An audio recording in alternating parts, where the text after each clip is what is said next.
The next classification is durability of products. So we saw the shopping effort involvement, that three categories were there that we saw. Now the durability of product. Under durability we have non-durable products. The consumer products which are normally consumed in one or few uses are called non-durable products. So these products are purchased, are normally consumed one or few uses. After one or few uses, this product will be will be finished. For example, toothpaste, detergents and bathing soap. This all comes under the non-durable products. Okay, command a few small margin, should be made available in many locations and need to be heavily advertised. So these are the characteristic features of durability product. Okay, so they are purchased in small margin and they should be made available in nearby places and heavily advertised because the competitors are high in this type of product. Then comes the durable product, that is tangible consumer product which normally survive many uses. For example, refrigerator, bicycle, kitchen gadget. This all they are durable product and they will be used for a long usage. They give a long usage. These products are generally used for a longer period, command a high price per unit margin, require greater personal selling efforts and guarantees and after sales service. Children, the third classification coming under durability of a product is services. Services are intangible in form. You know the meaning of intangible. Intangible means which we cannot see, feel or touch. Okay, so by services we mean those activities, benefits or satisfactions which are offered for sale. Examples of services are dry cleaning, watch repairs, hair cutting. And the next characteristics of services is it's inseparable from its source. So the person who is providing the services, we cannot separate his services from that person. Okay, the next one is the services cannot be stored. We cannot store the service of that person also, and it is very highly perishable. That means if it is not in use, it gets perished. So that person who is providing the his services, it should be in continuous, otherwise it gets perished. Services are highly variable as their type and quality depend on the persons providing them.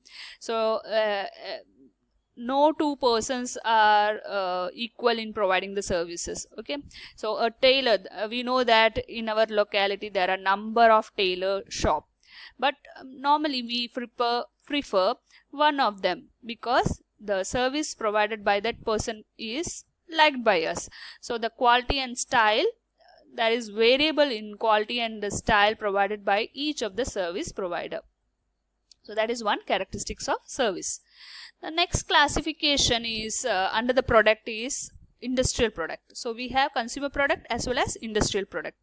So industrial products are those products which are used as inputs in producing other products. So industrial product, making use of industrial product, the other company or other manufacturer produces a finished product.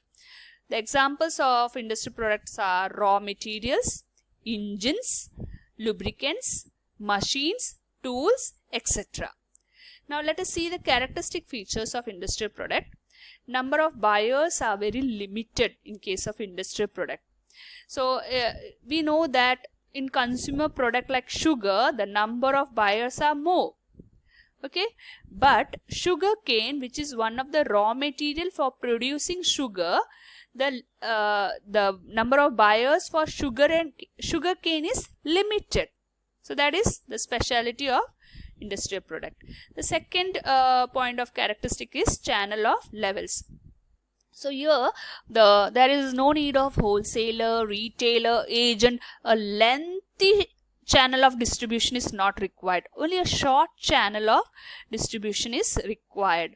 So we can say that industrial product, manufacturer of industrial product can directly sell their product to the